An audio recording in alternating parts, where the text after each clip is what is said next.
खबरों का सारथी। गोल्डी मसाले लाए हैं फ्रेश लॉक टेक्नोलॉजी जो रखे मसालों को हर समय फ्रेश। गोल्डी मसाले। नमस्कार, मैं हूं मनोज मानस। उत्तर प्रदेश की खबरों में आपका स्वागत है। खबरों का रुख करेंगे उससे पहले दिखाएंगे आपको इस वक्त के अहम हेडलाइंस। सीएम योगी और राज्यपाल आनंदीबेन पटेल की शिव साधना। काशी विश्वनाथ मंदिर में की पूजा अर्चना। सोमनाथ संकल्प महोत्सव में हुए शामिल।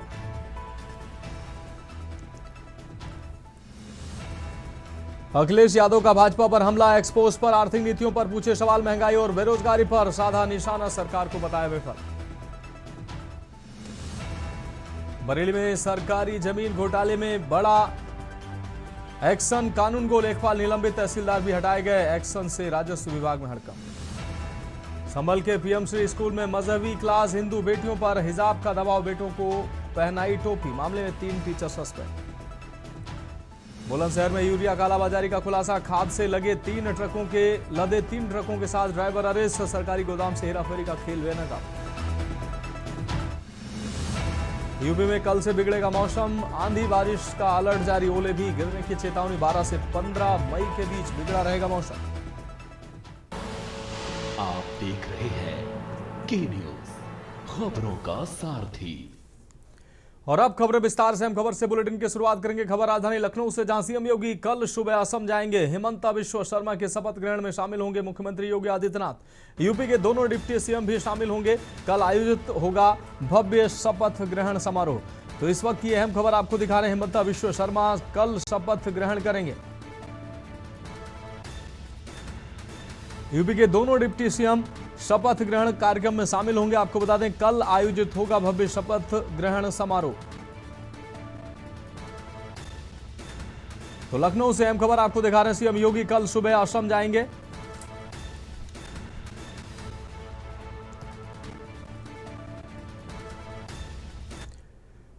और अब बढ़ेंगे अगली खबर की ओर। हापुड़ से अहम खबर, जहां तेज रफ्तार ट्रक ने टेम्पो को टक्कर मारी है। इस दौरान टक्कर लगते ही सड़क पर पलटा है टेम्पो।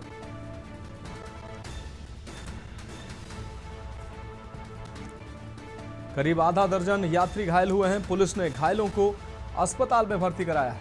थाना धौलाना क्षेत्र के देहरा का यह पूरा मामला है। ये तस्वीरें सामने आई हैं, आप देख सकते हैं। भीषण हादसा ये हुआ है। पुलिस ने घायलों को अस्पताल में भर्ती कराया है। तो तेज रफ्तार ट्रक ने टेम्पो को टक्कर मारी। हापुड़ से खबर आपको दिखा रहे हैं। टक्कर लगते ही सड़क पर पलटा टेम्पो और सवारियां जो है वो घायल हुई हैं। करीब आधा दर्जन यात्री घायल हुए हैं।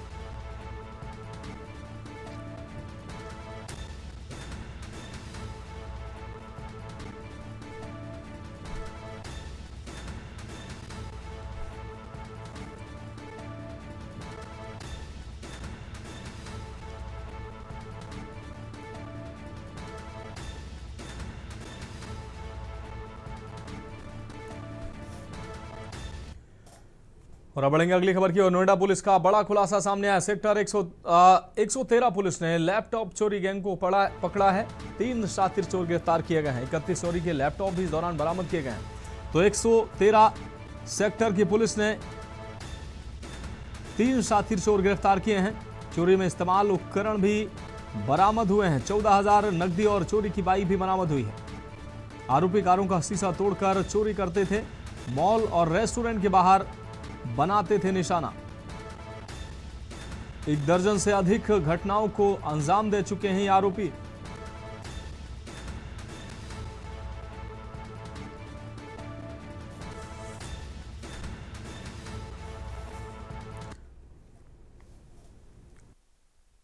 पुलिस आयुक्त महोदया के निर्देशन में नोएडा जोन में अपराध एवं अपराधियों के विरुद्ध कार्रवाई लगातार प्रचलित है। आज इसी क्रम में डीसीपी नोएडा सर के निकट पर्यवेक्षण में एसीपी 3 और एसएचओ 113 के द्वारा 3 शातिर चोरों को गिरफ्तार किया गया है। इन 3 शातिर चोरों के कब्जे से 31 लैपटॉप, 3 लैपटॉप के बैग, 1 मोटरसाइकिल और 1 डिवाइस जो कि कार से शीशा उतारने के काम आती थी, इन सभी चीज़ों को बरामद किया गया है। इन तीनों जो अभियुक्त गिरफ्तार हुए हैं, इनका आपराधिक इतिहास भी है, जो कि नोएडा में लगातार सक्रिय रहते हुए विगत 6 महीनों से ऐसे वाहनों को जो कि सार्वजनिक स्थल पर पार्क होते हैं, ऑफिस पार्क के आसपास पार्क होते थे,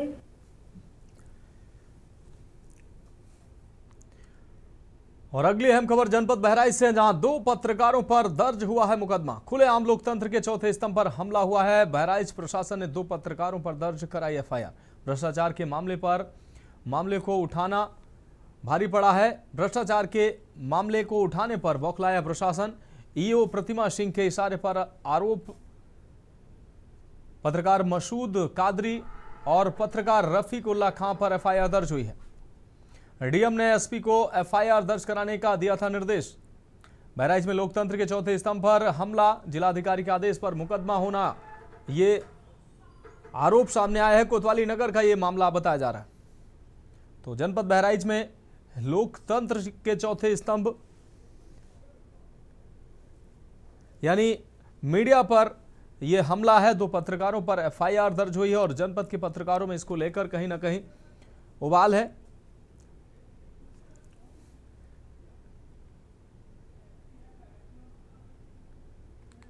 तो भ्रष्टाचार के मामले को उठाना पत्रकारों को भारी पड़ा है और 2 पत्रकारों पर एफआईआर दर्ज की गई। ईओ प्रतिमा सिंह के इशारे पर ईओ प्रतिमा सिंह पर आरोप लगे थे भ्रष्टाचार के, और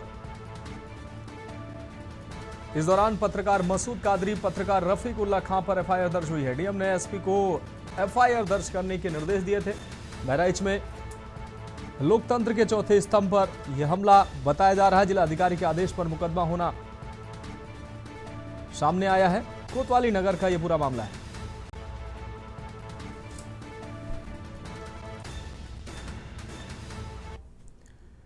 अब बढ़ेंगे अगली खबर की ओर। समाजवादी पार्टी के वरिष्ठ नेता आजम खान, आपको बता दें, इन दिनों सत्ता परिवर्तन के बाद दर्ज हुए कई मामले में रामपुर के जिला जेल में बंद हैं। फिलहाल उन्हें शत्रु संपत्ति के एक मामले में एमपी एमएलए सेशन कोर्ट से बड़ी राहत मिल चुकी है। समाजवादी पार्टी के वरिष्ठ नेता आजम खान के जौहर ट्रस्ट द्वारा संचालित मौलाना अली जौहर यूनिवर्सिटी में मौजूद शत्रु संपत्ति के रिकॉर्ड में हेराफेरी करने का मामला वर्ष 2020 में दर्ज हुआ था, जिसमें इस प्रकार में 3 लोगों को आरोपी बनाया गया था। लेकिन जांच के दौरान इस प्रकरण में आजम खान और अब्दुल्ला आजम सहित मौलाना मोहम्मद अली जौहर ट्रस्ट की कमेटी को भी आरोपी बना दिया गया था। अब इस प्रकरण में रामपुर की विशेष एमपी एमएलए कोर्ट से बड़ी राहत मिल चुकी है, और जिसमें आजम खान और उनके बेटे अब्दुल्ला आजम सहित कई लोगों की जमानत मंजूर कर ली गई।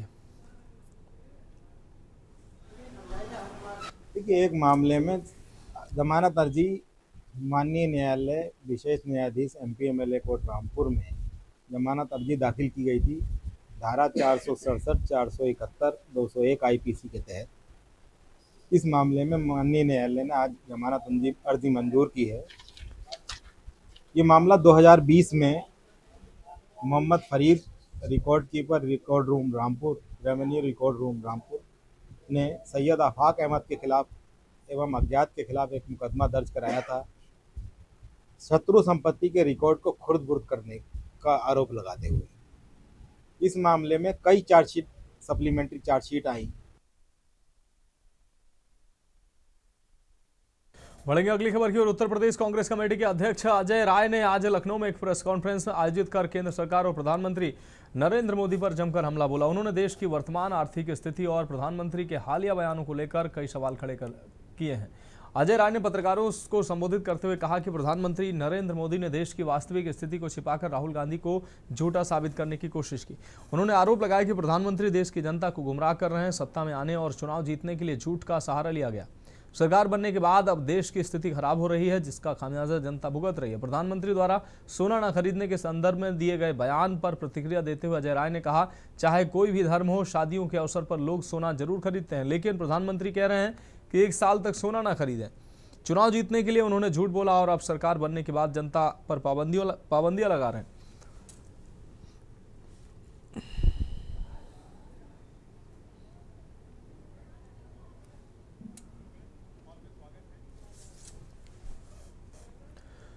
देश की चर्चित महिला पहलवान सोमवार को रामनगरी अयोध्या पहुंची, जहां उन्होंने भगवान श्री राम के दर्शन कर आशीर्वाद लिया। मीडिया से बातचीत में उन्होंने कहा कि गोंडा जा रही हैं, जहां उनका वेरिफिकेशन होना है और आगामी रेसलिंग प्रतियोगिता की तैयारी चल रही है। उन्होंने कहा, कल रेसलिंग है, उसी के लिए आए हैं। प्रभु राम ने बुलाया है तो उनका आशीर्वाद लेकर जाएंगे।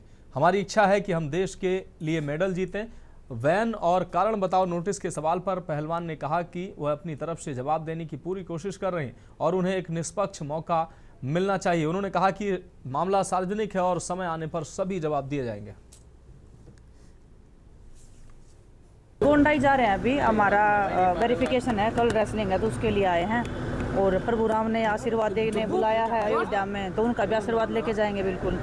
आप पर बैन लगा हुआ है, बता रहे हैं कि आप खेल नहीं सकती हैं, उसके बावजूद आप आई हुई हैं। देखिए वो तो उधर जाके जो भी है देखते हैं कि कैसे खेला जाएगा नहीं खेला जाएगा। हमने जो अपनी तरफ से जवाब दे सकते थे वो हम देने की कोशिश कर रहे हैं। लेकिन ये शायरी अंदाज में आपने एक पोस्ट भी किया था, क्या था? बस जो भी चल रहा है आप सब देख ही रहे हो, अभी क्या बताएं। हम अपनी तरफ से मेहनत कर रहे हैं और परमात्मा की धरती पे आए हैं, तो यहाँ पे जो मनोकामनाएं सबकी पूरी होती हैं तो हमारी भी होंगी। हमारी भी इच्छा है कि हम देश के लिए मेडल जीतते हो। अब बात अगली खबर की करेंगे। केस्को एमडी नेहा जैन ने प्रेस कॉन्फ्रेंस में बताया कि शासन के आदेश पर प्रीपेड को पोस्टपेड मीटरों में बदलने के लिए लगभग 1.5 लाख स्मार्ट प्रीपेड मीटर अब पोस्टपेड में परिवर्तित किए जा रहे हैं। ये कार्य चरणबद्ध तरीके से पूरा किया जाएगा। मई की बिजली खपत का बिल जून 2026 में पोस्टपेड प्रणाली के तहत जारी होगा। उपभोक्ताओं को SMS और व्हाट्सएप के माध्यम से बिल की जानकारी प्रत्येक माह 10 तारीख तक भेजना सुनिश्चित किया जाएगा। किसी वजह से ऑटोमेटिक रीडिंग प्राप्त न होने पर माह की 5 तारीख के बाद मैनुअल रीडिंग लेकर बिल जारी किया जाएगा।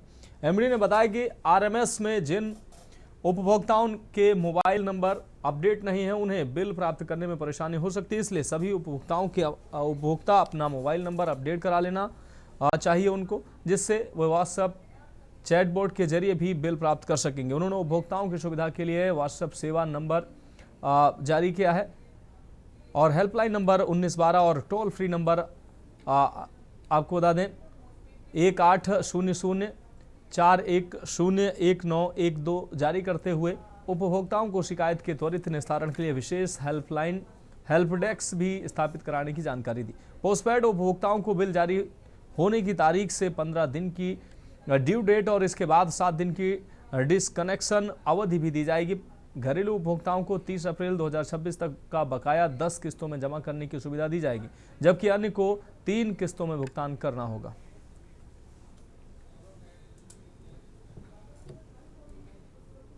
कानपुर की बेटी बन चुकी 2014 बैच की IAS अफसर नेहा जैन, जिनको केस्को MD का कार्यभार मिल चुका है, और उनसे बातचीत कर लेते हैं। मैम, आपके आते ही सरकार ने प्रीपेड मेट्रो को पोस्टपेड करने का आदेश दे दिया है।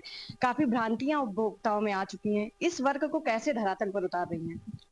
देखिए, जैसे आपने बोला कि मेरा भी सौभाग्य है कि जैसे ही मैं आई तो मेरे लिए एक अच्छा ग्राउंड हो गया सेट, क्योंकि गवर्नमेंट का एक डिसीजन जो है जो अभी लोगों को कम्युनिकेट नहीं हुआ है कि जो हमारी अभी स्मार्ट मीटर की व्यवस्था है, जो ESL जो जीनस के जो मीटर्स लगे, ESL के जो मीटर्स लगे उनमें कोई भी चेंज नहीं है, वो ग्रेजुअली रिप्लेस होंगे जीनस के मीटर से। पर जीनस के मीटर जहां जहां पे लगे हुए हैं, लगभग 1.5 लाख हमारे ऐसे कंज्यूमर्स हैं, घर है जहाँ पे लगे हुए हैं, वो सारे जो मीटर्स हैं वो कन्वर्ट किए जा रहे हैं पोस्टपेड व्यवस्था में।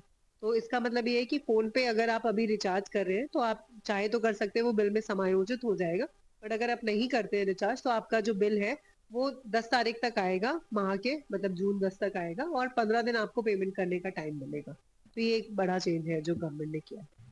एक तो राहत मिल गई है उपभोक्ताओं को, लेकिन सबसे बड़ी समस्या ये रहती है कि व्हाट्सएप नंबर, फोन नंबर लोगों के गलत हैं, मैसेज नहीं पहुंच पा रहा है, शिकायत करने जाते हैं तो शिकायत उनकी नहीं सुन रही है, अधिकारी फोन नहीं उठा रहे, तो इन शिकायतों को कैसे दूर करेंगी? देखिए, अधिकारी फोन नहीं उठा रहे, इसीलिए एक 1912 की व्यवस्था लागू करी गई है। वो टोल फ्री नंबर है जिसमें अधिकारियों के पास जाएगी शिकायत और वो रजिस्टर भी होगी, और वो हर लेवल पे, यहाँ मेरे लेवल पे लेके टॉप लखनऊ लेवल तक भी वो मॉनिटर हो रहा है। तो दैट तो should not be an issue, क्योंकि आप 1912 पे शिकायत करेंगे तो इट्स अ फेसलेस व्यवस्था, तो वो that problem is sorted. But otherwise phone number अगर आपका गलत है तो कृपया करके आप उसको अपडेट करा लीजिए। हमारी बहुत सारी 8 हेल्प डेस्क है पूरे कानपुर में, उनके माध्यम से अपना फोन नंबर अपडेट करा सकते हैं, और इसके अलावा 1912 के माध्यम से भी आप अपना डॉक्यूमेंट्स देके अपना फोन नंबर अपडेट करा सकते हैं। गर्मी चल रही है, आप कानपुर से जुड़ी नहीं, कानपुर को कटियाबाज का भी टाइटल मिला हुआ है, तो ऐसे में लाइन लॉस बहुत ज्यादा होता है, और बहुत से ऐसे क्षेत्र हैं जहां पर काफी घनी आबादी है, तो उनको कैसे देखती हैं, उन पर कैसे लगान कसेंगी कि चोरी की जो घटनाएं हैं या फिर जो मामले आ रहे हैं उनको कैसे रोकेंगी? देखिए, कोई भी आजकल तो जन भागीदारी की बात चल रही है और कोई भी प्रदेश या कोई भी कंट्री इस तरह से नहीं ग्रो करती कि सिर्फ एक गवर्नमेंट ही काम करे। उसमें जो भी सिटीजन है उनका भी पूरा बराबर योगदान चाहिए और बिजली व्यवस्था में तो बहुत इम्पोर्टेंट है। आसपास के लोग अगर नहीं लगा रहे हैं तो आप टोकिए, आप हमें बताइए यदि ऐसा कुछ है। बट बिजली चोरी जो है वो नहीं करे। बहुत सुधार हुआ है पहले से। जो घनी आबादी वाले एरिया थे वहां पे अंडरग्राउंड केबलिंग भी करी गई है और आर्मर्ड केबल्स लगाए गए हैं, एबीसी केबल्स लगाए गए हैं। तो गवर्नमेंट ऐसे बहुत सारे इंफ्रास्ट्रक्चर मेजर्स है जो लेती रहती है ताकि की जो लाइन लॉसेस है वो कम हो, क्योंकि वो सीधे हमारे रेवेन्यू पे इम्पैक्ट करते हैं। लास्ट सवाल, कानपुर वासियों के लिए क्या कुछ मैसेज है?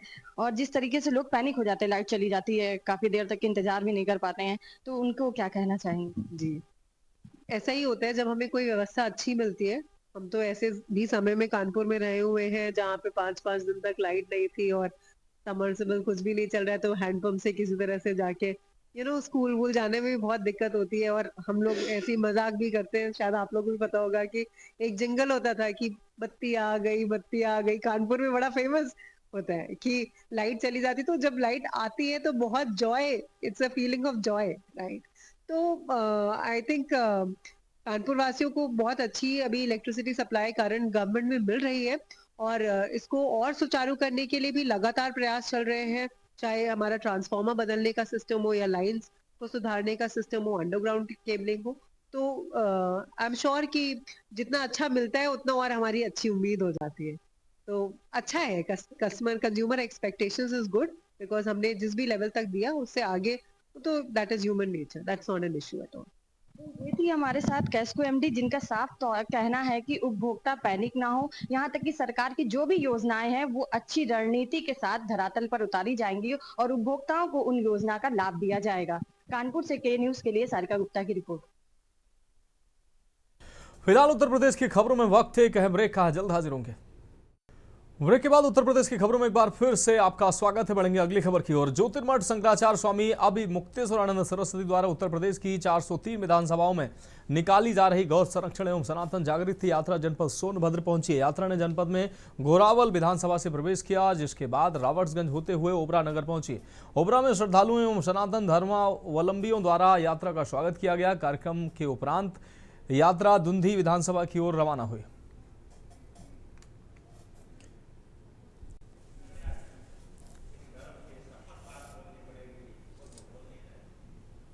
की साक्षी में जो मित्रता हुई हो, उस मित्रता को भी जरूरत पड़ गई कि जरा भय में पाई हुई जाओ। आप तो सखा सुग्रीव, हमारे मित्र हैं सुग्रीव, अगर ठीक से ना आए तो जरा भय निकाल के। उसी प्रसंग में शरद ऋतु का वर्णन, दिन में थोड़ी गर्मी होती है और रात में सब बराबर। वो गर्मी बचती नहीं है। चंद्रमा आते हैं, शीतल किरणें बिखेर करके सारे पाप को कहाँ छुपा देते हैं पता ही नहीं चलता। और इस उपमा को बता करके वो कहते हैं उसी तरह से ये होता है जैसे संतों के दर्शन से पाप नष्ट हो। संत दर्शन जिन पातक करे। अब बात अगली खबर की करेंगे हमीरपुर से। अहम खबर, जहां महोबा तिंदवारी लोकसभा क्षेत्र से समाजवादी पार्टी के नवनिर्वाचित सांसद अजेंद्र सिंह लोधी अपने विवादित बयान को लेकर चर्चा में आ गए हैं। कलेक्ट्रेट परिसर में प्रीपेड विद्युत मीटरों के विरोध में चल रहे प्रदर्शन के दौरान सांसद ने देश के प्रधानमंत्री के खिलाफ अपशब्दों का प्रयोग किया, जिसे लेकर अब राजनीतिक माहौल गर्मा गया है।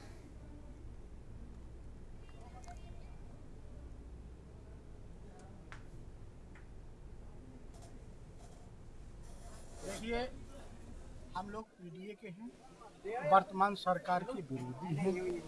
वर्तमान सरकार जितना अनदेखी कर रही है एक आम पब्लिक के साथ, इतना किसी सरकार ने नहीं किया।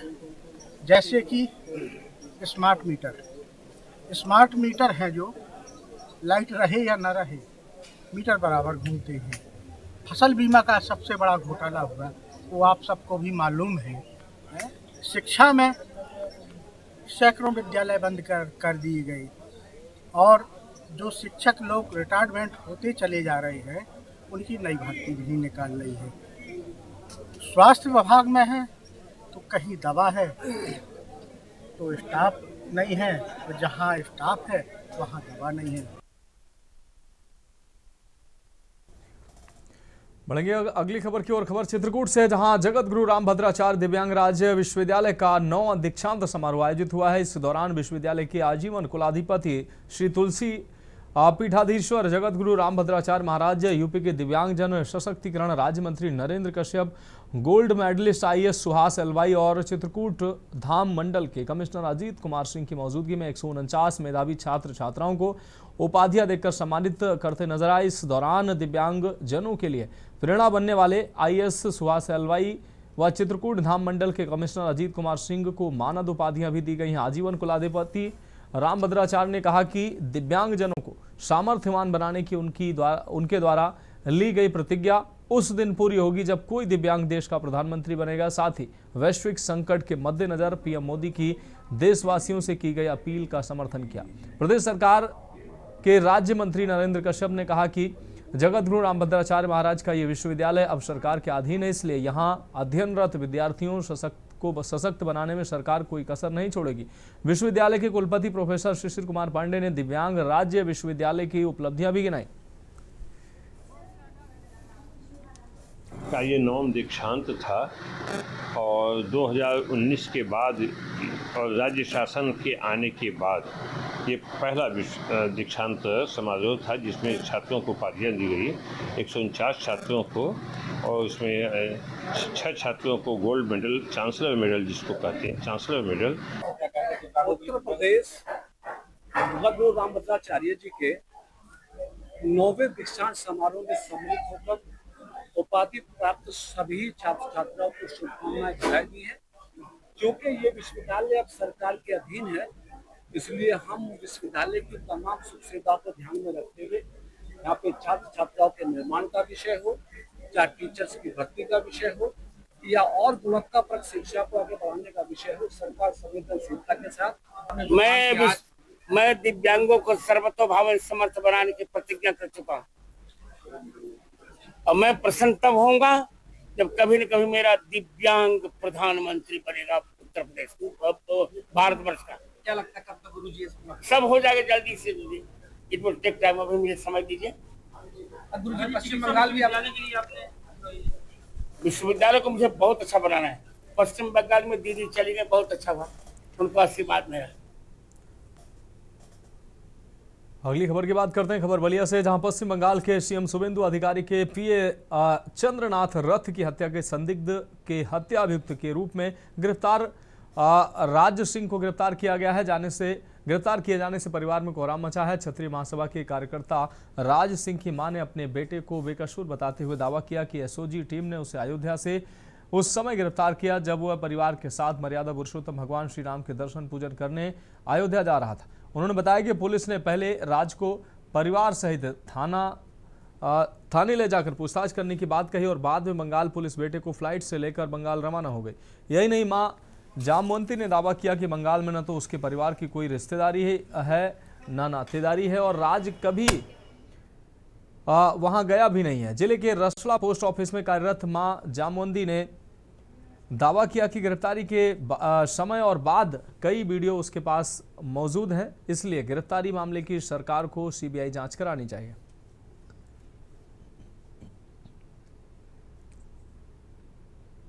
बलिया में मेरा घर है और जौनपुर में मेरी शादी हुई है और प्रयागराज में हाई कोर्ट में मैं अधिवक्ता हूँ। अच्छा, ये राज सिंह का जो मामला चल रहा है, राज सिंह कौन है आपके और क्या हुआ? राज सिंह मेरा छोटा भाई है। क्या हुआ है इनके साथ? क्या हुआ उनके साथ हमको कुछ समझ नहीं आ रहा है। वो गए थे अयोध्या दर्शन करने के लिए। पहले 6 तारीख को वो शॉपिंग किए हैं, 7 तारीख को पप्पू सिंह जो MLC हैं उनके यहाँ गए थे, उनकी बेटी की शादी थी। फिर वहाँ से किचौछा गए थे, बाबा आए थे वहाँ पे दर्शन करने के लिए। राज मेरा बेटा है जी। मैं बाबू जा रहा था MLC साहब के बेटी की शादी में लखनऊ, मैं भी उसके साथ गई थी और वहाँ पे जा कर के MLC साहब के जो मैरिज हॉल है शादी का, उनके पास ही में गेस्ट हाउस लेकर हम लोग रुके हुए थे और वहाँ पे हम रुक गई और बच्चे शादी में चले गए। 12 बजे के आसपास वो शादी अटेंड करके आए और फिर क्या हुआ, कि हम लोग सो गए। सुबह उठे हैं तो नहा धोकर खाने। बलिया का नाम पश्चिम बंगाल के चर्चित शुभेंदु अधिकारी के निजी सहायक पीए हत्याकांड से जुड़ने के बाद इलाके में सनसनी फैल गई है। मामले में बंगाल पुलिस ने बलिया निवासी राज सिंह को रविवार देर रात गिरफ्तार कर लिया है। बताया जा रहा है कि आरोपी को अयोध्या से उस समय पकड़ा गया जब वह शादी समारोह से लौट रहा था। सूत्रों के अनुसार बात करें तो बंगाल पुलिस ने कई दिनों से राज सिंह को गतिविधियों पर नजर रखी पड़ी थी। रविवार देर रात पुलिस टीम ने उसे अयोध्या में दबोच लिया और पूछताछ के लिए अपने साथ ले गई। बात करें गिरफ्तारी की सूचना मिलते ही बलिया के सदर कोतवाली क्षेत्र के आनंद नगर मोहल्ले में चर्चाओं का दौर शुरू हो गया। वही बात करें, बता दें कि ये खुद को समाजसेवी कहने वाले राज सिंह वार्ड नंबर 15 से सभासद का चुनाव भी लड़ चुके हैं। और रह गई बात की जो इनकी जो स्थानीय पकड़ जो है लंबी चौड़ी देखी जा रही है। बलिया से कृष्णकांत पांडे, के न्यूज इंडिया। तो फिलहाल उत्तर प्रदेश की खबरों में अभी के लिए मेरे साथ इतना ही। मुझे दीजिए इजाजत, लेकिन उससे पहले सीधा आपको लिए चलते हैं बड़ोदरा, जहां प्रधानमंत्री नरेंद्र मोदी पहुंचे हैं और अस्पताल का भव्य शुभारंभ कर रहे हैं। सीधी तस्वीरें आपको दिखा रहे हैं। मैं सोमनाथ मंदिर में था। सोमनाथ मंदिर की प्राण प्रतिष्ठा के 75 वर्ष पूर्ण हुए हैं। सोमनाथ मंदिर की पुनर्स्थापना, ये सपना सरदार पटेल के संकल्प से ही पूरा हुआ था।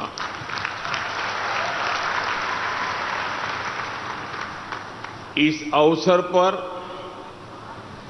प्रभास पाटन में सोमनाथ अमृत महोत्सव मनाया जा रहा है और उसी दिन यहां बड़ोदरा में सरदार धाम से जुड़े एक अत्यंत महत्वपूर्ण प्रोजेक्ट का लोकार्पण और शिलान्यास भी हो रहा है।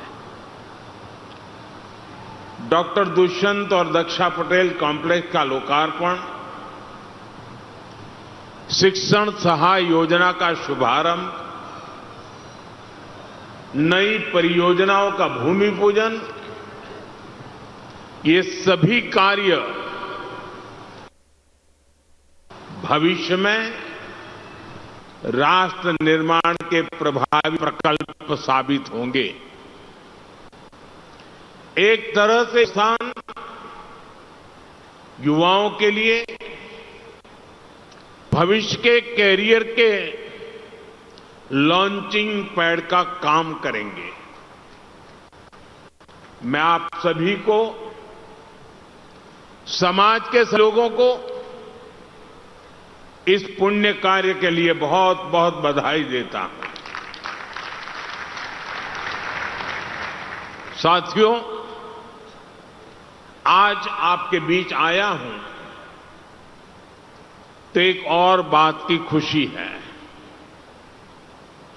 बंगाल,